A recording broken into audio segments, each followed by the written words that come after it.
శ్రీ గురుభ్యో నమః. తులారాశి జాతకులకి 2024 అక్టోబర్ 11వ తేదీ శుక్రవారంతో ప్రారంభమై 20వ తేదీ ఆదివారంతో అంతమయ్యేటువంటి రెండవ 10 రోజుల్లో ఫలితాలు, సూచనలు, సలహాలు క్లుప్తంగా 3 పాయింట్లలో తెలియజేయబోతున్నా. ముందుగా ఒక చిన్న గమనిక. 17వ తేదీనే తులారాశిలోకి జగద్రక్షణ శ్రీ సూర్యనారాయణమూర్తి సూర్య భగవానుడు వస్తుంటాడు. ఆ రోజే తులా సంక్రమణం జరుగుతుంటుంది. ఒక అద్భుతమైనటువంటి సంక్రమం, దాన్ని విశ్వత్ సంక్రమణం అంటారు.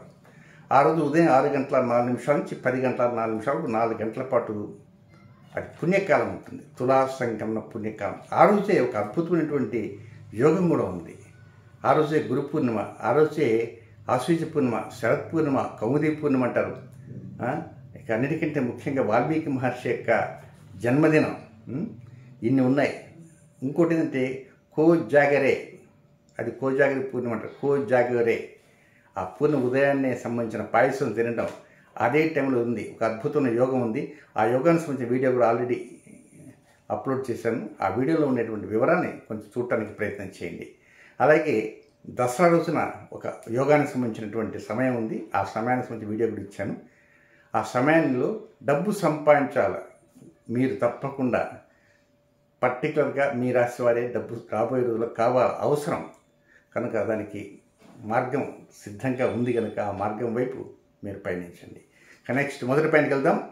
తులారాశి జాతకులకి 1వ పాయింట్ 11వ తేదీ ఉదయం దగ్గర నుంచి 15వ తేదీ రాత్రి 10:08 వరకు ఉన్నటువంటి సమయం అంతా కూడా ఇది 30-70% ఉంటుంది. 30 ఫేవరబుల్.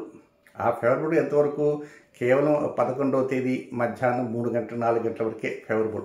అన్నదమ్ములతో కానీ, అక్క చెల్లెలతో కానీ, కొంత రక్త సంబంధీకులతో కొంత అనుకూలతలు ఉంటాయి.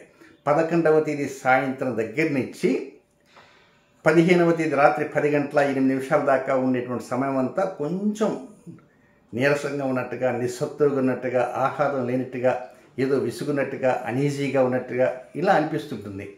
తెల్లవారితే 12వ తేదీ అది దసరా పండుగ కనుక పండగ చేసుకున్నప్పటికీ ఇక్కడ లోపల ఉద్యోగం మీదనో, వ్యాపారం మీదనో, లేక ఆరోగ్యం మీదనో, వాహనం మీదనో, ఇంటి మీదనో, సంతానం మీదనో ఏవో అన్నీ గూడు కట్టుకుని ఉంటాయి. ఆ గూడు కట్టుకున్నటువంటి ఏంటి? సమస్యలు. ఆ సమస్యల గూడు, ఆ గూడుని ఒక్కోసారి కంటికి కనపడుతుంటుంది కదా. గూడు కట్టుకుంది మీరే కనుక ఆ గూడులో ఉన్నటువంటి దోషాలు ఏమిటి? అయ్యో, ఉద్యోగం ఇలా ఉంది, వ్యాపారం ఇలా ఉంది, ఆరోగ్యం చూస్తే ఇలా ఉంది, తల్లి ఆరోగ్యం చూస్తే అలా ఉంది, వాహనం చూస్తేనే రిపేర్స్ వస్తున్నాయి, ఇంటి చూస్తేనా ఇంట్లో ఈ సమస్యలు ఉన్నాయి. కొంతమంది అయితే హైడ్రా కూడా కొంచెం ఇబ్బంది పెట్టింది, కూల్చిపారేసిన వాళ్ళు ఉంటారు. దీనితో సంతానం ప్రయోజకులు అవి కూడా ఒక్కోసారి ఉద్యోగం లేకుండా, వివాహం లేకుండా వారు ఉంటారు. ఇలాంటి సంతాన సమస్యలు, వీటన్నింటి మీద పండగలు వస్తున్నాయి, పోతున్నాయి. కానీ మన జీవితాల్లో పండగ రాలేదే అనే బాధ కూడా ఒక్కోసారి ఉంటుంది. ఒక పండగ చేసుకుంటారు, నవ్వుతుంటారు, మాట్లాడుతుంటారు, టీవీ చూస్తుంటారు, సెల్ ఫోన్ చూస్తుంటారు, మెసేజ్ ఉంటారు. కానీ అంతర్గతంగా ఒక వేదన వేధిస్తుంటాయి. కానీ కొంచెం మనస్సు డిటర్వ్ చేసుకొని పండగ వాతావరణంలో ఈ సమస్య ఉన్నప్పటికీ కూడా ఆ టైంలో మీరే కదా నేనున్నా కూడా కొంచెం ఇలాంటి బాధలు సవిచూడాలి, తప్పదు. కనుక కొంచెం ఆలోచనని మరింత లోతుగా ఆలోచన చేయకుండా క్లుప్తంగానే ఎవరిని అడిగినా ఏమిటండి మీ జాబులు ఇట్లా అయిందంటే అంటే అంతే, మామూలుగా కాలం అంతేనండి. కాలగమనంలో అంతా కలిసి వస్తుంటాయి, పోతుంటాయి, వస్తుంటాయి, చీకటి వెలుగు రగ్గేయాలి, అంతే, సింపుల్గా ముగించండి. ఇక నెక్స్ట్ 2వ పాయింట్ 15వ తేదీ రాత్రి 10:08 ప్రారంభమై 19వ తేదీ సాయంత్రం 4:41 వరకు ఉన్నటువంటి సమయం అంతా కూడా ఇది కొంచెం మొదటి పాయింట్ కంటే అనుకూలంగా ఉంటుంది. మొదటి పాయింట్ మీదే కొంచెం జల్సాగా ఉంటారు. అయితే భార్యాభర్తలుగా ఉండేటువంటి వారు ఒకరి మాట మీద ఒకరి విలువనిస్తారు.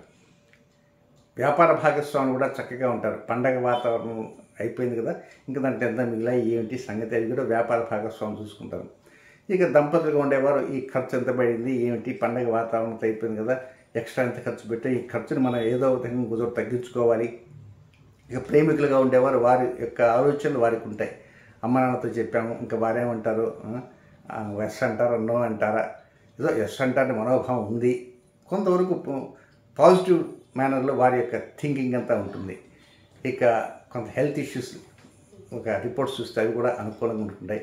ఏదైనా కొంత ఆనందం అంతర్గతంగా పెళ్ళిపుకుతుంటుంది అనమాట.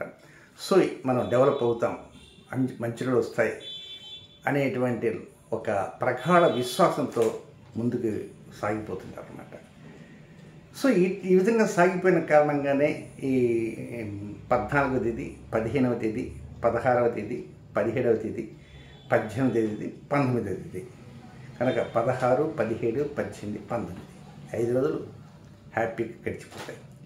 నెక్స్ట్ 3వ పాయింట్, చిట్ట చివరి పాయింట్కి వచ్చేటికి 19వ తేదీ సాయంత్రం 4:41 నుంచి 20వ తేదీ అర్ధరాత్రి వరకు ఉండేటువంటి ఈ కొద్ది సమయం మాత్రం దీన్ని అష్టమ చంద్ర దోష సమయం అంటారు.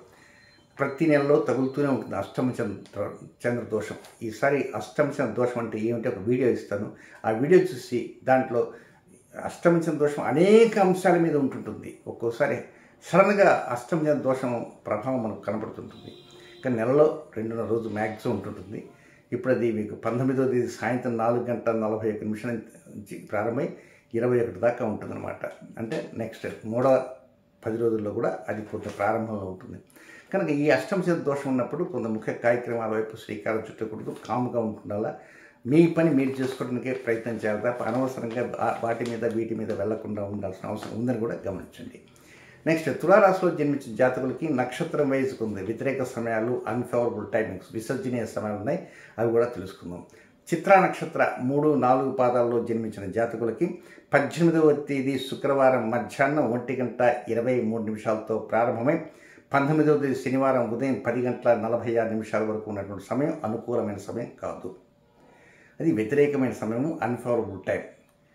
నెక్స్ట్ స్వాతి నక్షత్రంలో జన్మించిన జాతకులకి 19వ తేదీ శనివారం ఉదయం 10:46 ప్రారంభమై 20వ తేదీ ఆదివారం ఉదయం 8:31 వరకు వారికి కూడా అనుకూలమైన సమయం కాదు, వ్యతిరేకమైన సమయం. రొటీన్ కార్యక్రమం చేసుకోవచ్చు.